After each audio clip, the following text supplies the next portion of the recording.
Welcome back to Old School Sports and our OOTP 23 playthrough of the Pittsburgh Pirates. We are at opening day of the 2039 season, marking our second season as general manager of the Pirates. Made a little bit of progress last year. You can see we went from a 55-win team before we took over to a 72-win team last year. Still have the lowest budget in baseball and the lowest player payroll in baseball, although we do at this point have close to $10 million to bring on some players depending on how the season goes to potentially help us. We have significantly increased the Pirates' scouting and development budgets while we've been managing the team. Hopefully that will pay off for us in the future. Have the second-ranked farm system in baseball right now, so we want to make sure that we're investing heavily in player development to ensure that down the line some of those players will be big contributors for us. Looking at the ownership goals for this season, want us to improve our team batting average. We were 13th last year, so hopefully we'll be able to do that. And ownership also wants us to play close to 500 ball.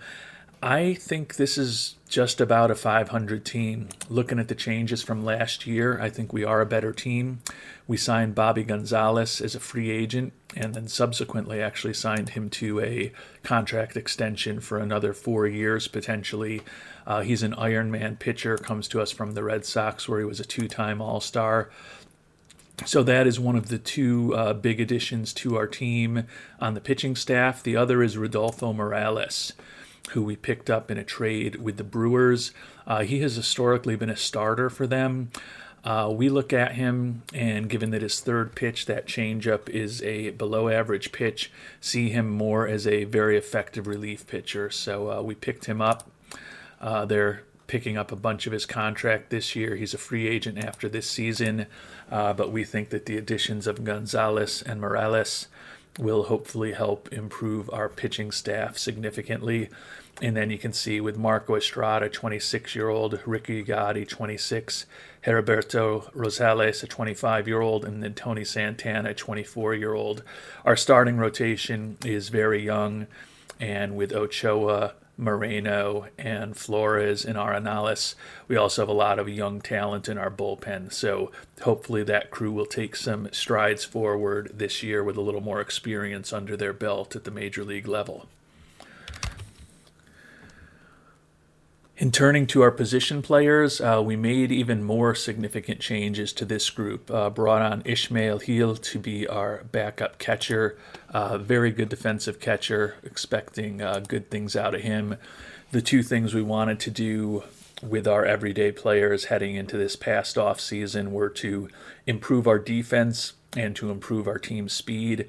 I think we've definitely improved our defense. Team speed, we're a little better, but probably only because we were by far the worst team in terms of stolen bases and base running in the league last year.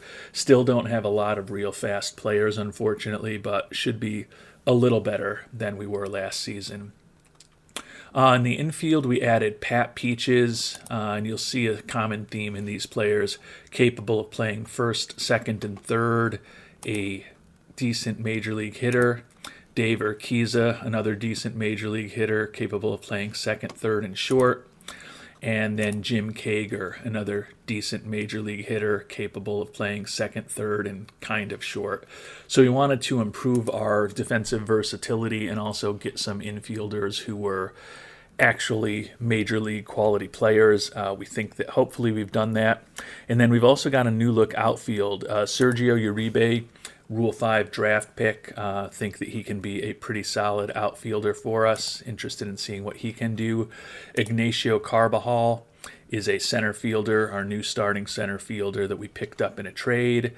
Not much of a bat, but did give us some speed that we didn't used to have. And also, as you can see, a 4-time Gold Glove winner in center field, so a great glove.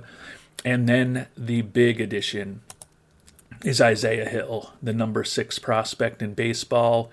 He was the Pirates' number 1 overall pick in 2034. He's durable. He's 23 years old. Has some room to continue to improving in terms of his contact, his home run power, his eye especially, and avoiding strikeouts. but he is a respectable defensive outfielder, brings us some more of that speed that we need. He had monster years last year in high A and double A ball, and was not quite as impressive in a short stint in triple A where he hit just 208. But he did hit 50 home runs in about 500 at-bats, a little over 500, actually well over 500 at-bats in those three levels last year. Even though he was not exceptional at AAA, I just don't think this guy has much to prove yet. Prove at this point at the minor league level. And this Pirates team needs a jolt. So we think Isaiah Hill should hopefully be a pretty strong contender for Rookie of the Year. And the positive thing in terms of him not being fully developed in his contact, home run power, discipline, and avoid Ks is that when you look at our very effective hitting coach, Ian Paxton, he doesn't have the best relationships with everyone on the team, but he's outstanding in teaching hitting, outstanding in development, and he's got an excellent relationship with the youngster Isaiah Hill. So the hope is that with Paxton working closely with him, and then also a manager, Jan Vasquez, who's legendary with development, and another bench coach, Mario Lisson, who's excellent with development, we can continue the development of Mr. Hill and get a big season out of him here as a rookie. And before the first pitch of opening day, going to run a simulation to see what the Pirates are expected to do. As I said, I think this can be a team that's definitely in the running for a 500 record. Our old friends in Kansas City look like they're projected to have the best record in the American League, but just barely tied with the Astros in this simulation. And this one is better for us. You may remember from the last of our episode, they had us as a 70-win team. They say we're 80 and 82, and I think that's kind of right where this team is. I do see us definitely being in the competition to have a 500 season. And if we can get to 500 this year, hopefully get a lot more fans in the stadium than we did last year. Hopefully get a nice bump into our budget, and then maybe 2040 we are competing for the playoffs. You can see they project Isaiah Hill to have a nice rookie year, 36 homers, 23 runs batted in. Would probably sign up for that if we can get it. Don't see any of our pitchers being among the best in the league in this simulation, but we will find out the accuracy of that simulation over the next 6 months as the 2039 season is now underway. And the Pirates off to a good start in the month of March, 6-2 record. You may remember that last season when we first took over the team, we also had a really good fast start in March, followed by a miserable April and May. So the hope is that we can be closer to a 500 team over the next couple of months and keep the good things going. You can see Isaiah Hill is off to a really nice start, tied for the National League lead with 5 home runs in his first 8 games, hitting .364, second in the league with 12 runs batted in, and leading the league in batter war. So can't hope for anything more for a rookie getting off to a very fast start in his career. Hopefully we've got many big seasons ahead of him with the Pirates. And it obviously included some of the stats that we were just talking about since it's only April 4th, but Isaiah Hill also named the National League Player of the Week. So 481 last week with 3 homers and 12 runs batted in. You can see he's hitting 405 for the year with 5 home runs, 17 runs batted in. Certainly do not expect him to keep raking the way that he started off his career, but looking very forward to see what he can do. And as excited as we are with the fast start of Isaiah Hill to his career, one of our other top young players, Tony Santana, out for 5 weeks with elbow inflammation, was off to a really good start also, 2-0 record with a 1.17 ERA over 15 and a third innings pitched. But you can see he made it just 6 pitches through his 3rd start of the year before that elbow inflammation flared up. So definitely not optimal to be losing him. place him right on the IL. Hopefully it only ends up being a month and a half kind of situation, because he is definitely a cornerstone of what this team is trying to do. Definitely will have a loss losing our number one starter, but you're going to have some injuries over the course of the season, so we'll find someone in AAA who can help and move on and hope that he's back and healthy in the not-so-distant future. And the good news here in mid-April is that the Pirates are off to an insane 17-6 start. Certainly do not expect that this team is going to play anywhere near to that pace the rest of the way. But it's been good so far. Bad news is a couple of injuries. Edgar Flores, day-to-day, 2 days, not significant. But Omar Ganoa, who moved into the starting rotation when we lost Santana, is now going to be out with a hamstring strain for about 3 to 4 weeks. So definitely having some issues with our pitching staff at this point. And honestly, given the issues that we're having, with Andy Ochoa being the guy who's going to move in, we are actually going to unforce Rodolfo Morales, who we had talked about wanting to have in the pen. Very small sample size. His 4.91 ERA over 7 1/3 innings isn't great, but he has struck out 11 batters. The issue is he's walked 6 also. But we are going to actually no longer force him to be a reliever for the time being, which I believe will make manager Vasquez likely put him into the rotation. Yeah, he slides in as our number 3 starter now. So going to have to find another pitcher in AAA to bring up, but season's going really good for the Pirates so far, but obviously it's very early. And I forgot to mention that the draft pool was released about a week and a half ago. Pirates are going to have the 4th pick in the draft. We're just kind of starting our in-depth scouting of all of the players in the pool. But we'll take a quick look at least who, according to MLB, the top candidates are. Raul Sanchez, right fielder. Certainly looks like he's got a big-time bat, looking for crazy money, and not the best personality in the world. Rich Gilbo, center fielder.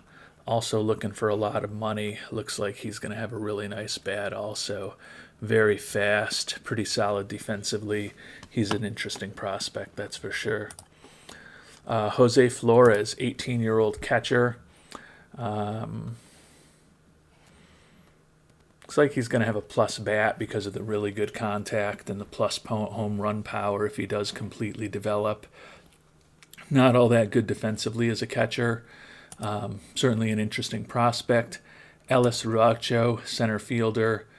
Looks like he's going to have a real nice bat, like the speed. Probably more of a left or a right fielder than a center fielder at the major league level, but can play there in a pinch. Arturo Veracruz, another center fielder. Like the high work ethic, good bunter, has some speed. Looks like he could be a solid hitter. Jose Vallejo, another center fielder. Nice bat, blistering speed, excellent range in the outfield. He's going to track down just about everything out there, but whether he's going to hang on to it or not seems to be a little of a question. So a ton of center fielders on this list. Manny Daniels, right fielder. Looks like a very solid bat. He's a little older, college player, 21 years old. Also has excellent speed. Joseph Zetu, 21-year-old right fielder. Looks like a really nice bat. Not as much speed as some of the other prospects that we've looked at. Not as good defensively either. Nate Miller, another outfielder. A lot of home run power. Good speed. Looks like an acceptable defensive outfielder. And last but not least, Demetrius Washington, 18-year-old shortstop. Looks pretty solid defensively, pretty fast. Looks like he could be a plus bat and looking for a lot of money. So not surprisingly, A lot of players looking for a lot of money who are expected to be among the top picks in the draft. Having spent only the last few minutes looking at it with you, I think Rich Gilbo is probably the most interesting to me. Question whether he'll be around at number 4, and obviously there's a lot of potential that there's other prospects that I'm going to like better than these 10 that the game just happened to put on top.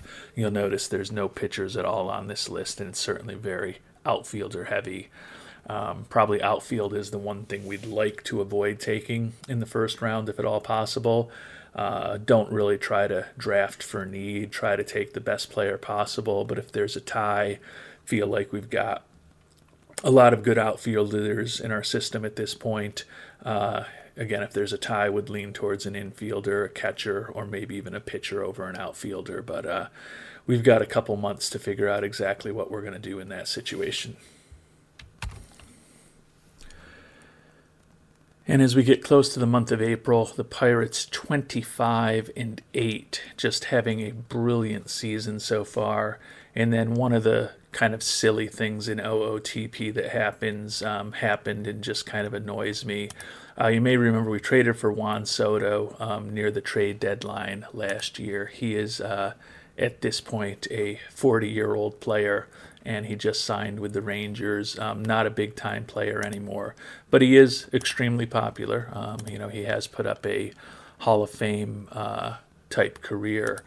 But because we didn't sign the 40-plus-year-old player who was only with us for a couple of months, fan interest almost crashed, even though the fact we are 25-8, playing incredible baseball. You can see that we've taken almost a 10-point hit to fan interest by not bringing back Mr. Soto. So that's one of the things that can happen in this game that really breaks immersion. And I've obviously been over the course of this playthrough, intentionally trading for and signing popular players to boost fan interest. So I get that that's the way it goes, but it is a little silly that you could have a team playing as well as the Pirates are right now, and fan interest is just going to go down the tubes because we didn't sign a 40-year-old player who I think hit a $168 for us over the last couple months of last season. And as we get to the month of May, Isaiah Hill slowed down a little bit in the month of April, hit .272 with 6 home runs, 24 ribbies, still won Rookie of the Month after having been Player of the Week right at the start of April. You can see the Pirates 25-10 records, so things are going way better than we hoped. We are certainly not going to keep up this pace. But a 19-8 record for the month of April. So we certainly did not have the April swoon that we had last year after a nice March. You can see our Pythagorean record is 23-12, so a little worse than we've been. But we're first in the league in runs scored, and we're second in the league in runs allowed. There's just absolutely no way that's going to keep up. I think we finished last year 13th in runs scored and 14th in runs allowed.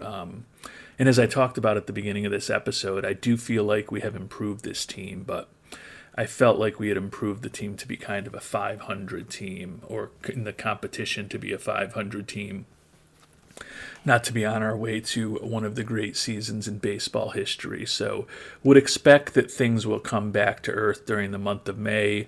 You can see we have made some strides in our base running, and we've actually made some strides in our defense also. And the big thing that we're being evaluated on, or one of the big things we're being evaluated on by ownership, is batting average, where we're 5th in the National League. So that's pretty significant improvement from last season. So really nice start to the season for the Pirates. It'll be nice, hopefully, over the next couple of weeks to get both Santana and Ganoa back into the rotation. Maybe we'll be fighting for a playoff spot at the end of the year. I do think we will absolutely come down to earth. I don't think this team is ready to win a championship by any stretch of the imagination, but certainly when we're off to a 25-10 start at this point, merely having a 500 season at this point has to be viewed as a disappointment. Certainly hope that we can be in the fight for a playoff spot until the mid to end of September. We'll see what happens.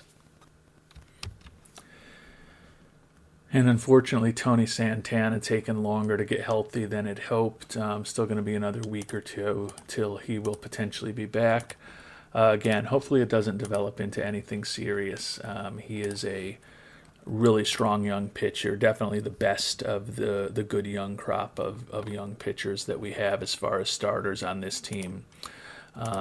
We've talked contract extension with him in the past, and he certainly knows his worth. Now looking for a 10-year deal, averaging close to $22 million a year despite the injury. So I think with him, we're probably going to have him for a few more years in arbitration, and then when he gets close to being a free agent, probably we'll need to flip him for whatever we can, but that's still a few years down the line, hopefully.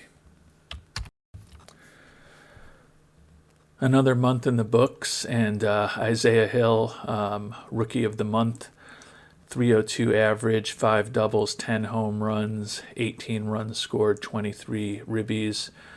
For the year, you can see 297 average, 21 homers, 59 runs batted in. Still kind of developing his skills, but it has been a brilliant start to his career. A big part of the reason that the Pirates are playing such good baseball. Take a look at the reports, and kind of coming back down to where we would expect to be, playing 500 ball for the month of May. But at this point, if we play 500 ball the rest of the way, we're, in the mix for the playoffs after those brilliant starts in March and, more importantly, April. Kind of, coming back to the pack in terms of our batting, 7th now in runs scored, and our batting average has actually slid down to 9th. But our runs allowed is still first in the first in the National League. So I felt like the pitching of this team was a strength. It didn't really show it last year, but certainly doing well. And I think part of that is the fact that we have improved our defense significantly. That was a big focus of ours in the offseason, and I think we made progress there. The one thing that is kind of silly, though, is you can see that ever since Juan Soto signed, our attendance has been much weaker. Definitely seems a little silly that a team that's been brutal for the better part of a decade is having a resurgent season, and fan interest takes a hit. So I would promise I will not complain about the fan interest dynamic with 40-year-old future Hall of Famers again, at least in this episode. And we've reached our mid-season review with ownership, 51-32 records, still first place in the NL Central. Nutting is pleased that we got a chance, hoping that we can push to get the team to the postseason. I mean, honestly, at 51-32, I hope we get there too. I mean, even if we play 500 ball the rest of the way, we're a 90-win club, which should get us into the playoffs in just about any season. So that is certainly our goal at this point.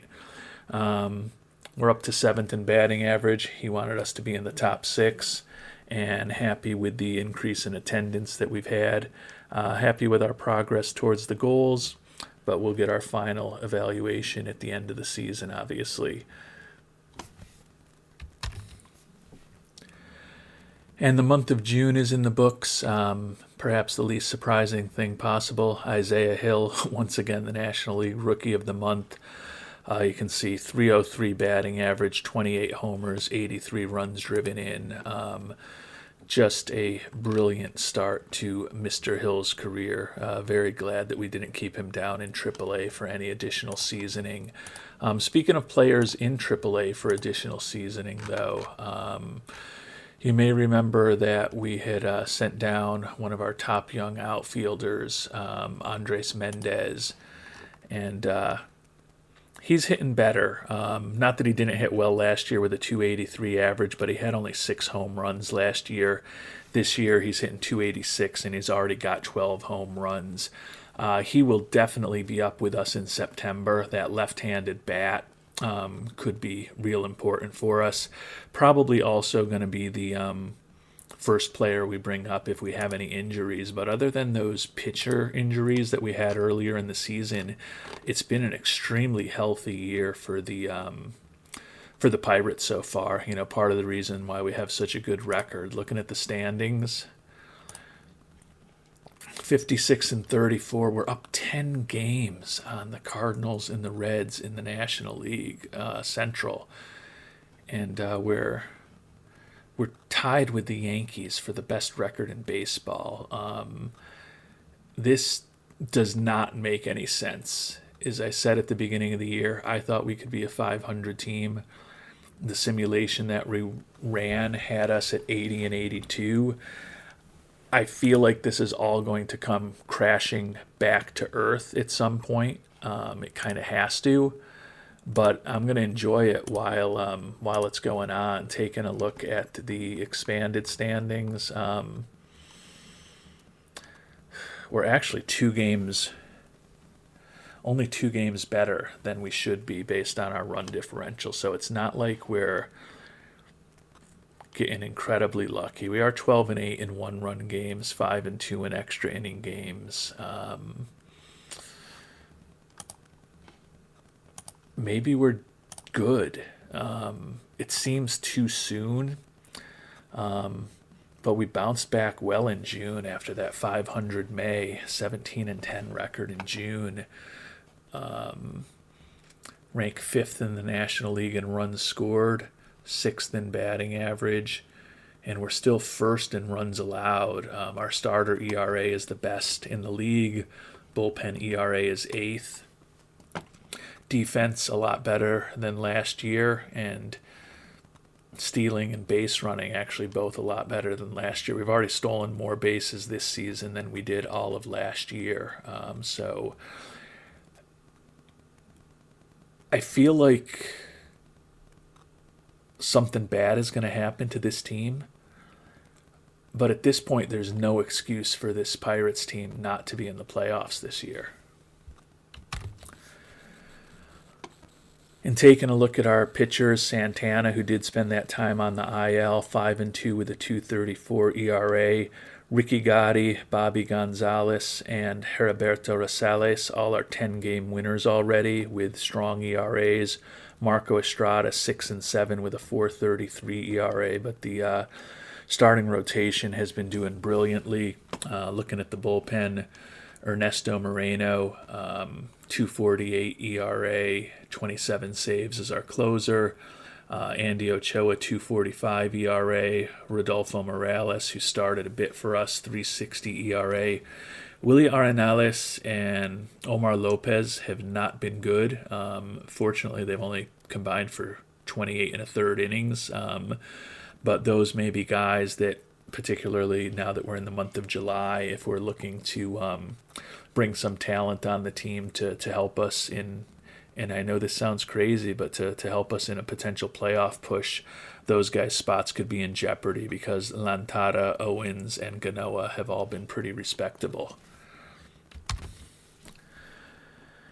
And looking at our offensive players, obviously it's all been about Isaiah Hill, 303 batting average, 28 homers, 83 runs driven in. He's stolen 11 bases, not been caught at all, 5.0 WAR. It's going to be a huge upset if he doesn't win Rookie of the Year. He could probably be a pretty good candidate for Rookie of the Year if he didn't play another game. Adam Fuchs, our starting catcher, has put up a 2 WAR, batting close to 300. Certainly don't expect that to continue. Chris Gomez, who was our top base stealer last year, even better this season with 25 steals through the first half of the season, hitting just 232, but still has an OPS plus above average thanks to 17 home runs. Tony Cook, all-star last year, hitting just 207 this season. But actually, sadly, that 207 batting average this season is better than his 205 last year when he was an all-star. So maybe that means he's going to be the MVP this year. Sergio Uribe, the Rule 5 acquisition, and Ignacio Carbajal, the new center fielder that we picked up in the trade. Both have been a run above replacement so far this year. Kager, the new addition, hitting just 231, but 7 home runs and 307 at-bats with 25 doubles. Ishmael Hill, batting 288, with his defense, if he hits 288 as our backup catcher, that's a pretty useful player. Tony Fonseca hitting just 211 and barely positive WAR. Hopefully he's now happy. Yeah, his morale is great.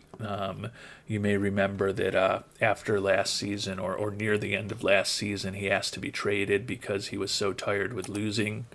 But hopefully that's a different situation now that we are playing pretty well. Got him for one more year after this year, where the Royals will be picking up a big chunk of his contract, and then in 2041, that team option at $10.5 million is going to be pretty crippling. I think. I like him as a player. I don't know that Pittsburgh will be able to afford him then, so we're going to have to start making some plans for what's going to happen in catcher down the line. But hopefully, we've got him for another year and a half. The disappointing players and the players with negative WARs actually include 2 of our new additions, Pat Peaches and Dave Urquiza, both hitting around 230 with a little bit of power, but have still been negative WAR players. You may remember that I felt like bringing on those 2 in Kager, we had brought in 3 good, solid, professional Major League ball players for the infield. But to date, Kager has certainly outperformed both Peaches and Urquiza. And before we finish the episode, we'll take a look at the international amateur free agents. At least according to our scout, Juan Quiles, right fielder from the Dominican, stands out. Yeah, I would tend to agree with that. Left-handed hitter. Looks like he can be an absolute monster at the plate, has great speed to kind of make the most of that gap power, high work ethic. He's a mediocre defensive outfielder at 6'5". You wouldn't really want to play him at first, even though he's 6'5", but it's going to be hard to see someone that you'd want to make an offer to more than that. Alex Alvarez is a catcher. Nice personality. He's durable. Like the work ethic. Kind of average defensively, but still an interesting prospect. Barely 16 years old. Juan Arteaga, second baseman, respectable prospect. And Jorge Garas out of Venezuela, a third baseman. Like that bat. Not a ton of speed. Do like the high work ethic. Pretty versatile in terms of the defensive positions he can play, but he's not particularly good at the infield and really nothing special in the outfield with that poor range also. But certainly an interesting bat.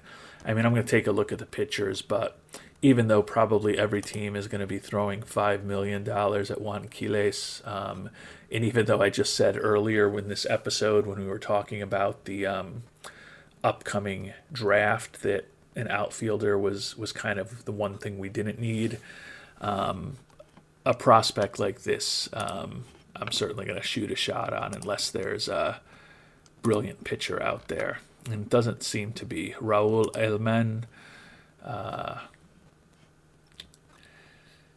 he might have 3 pitches if he completely develops, so he might be a decent starter.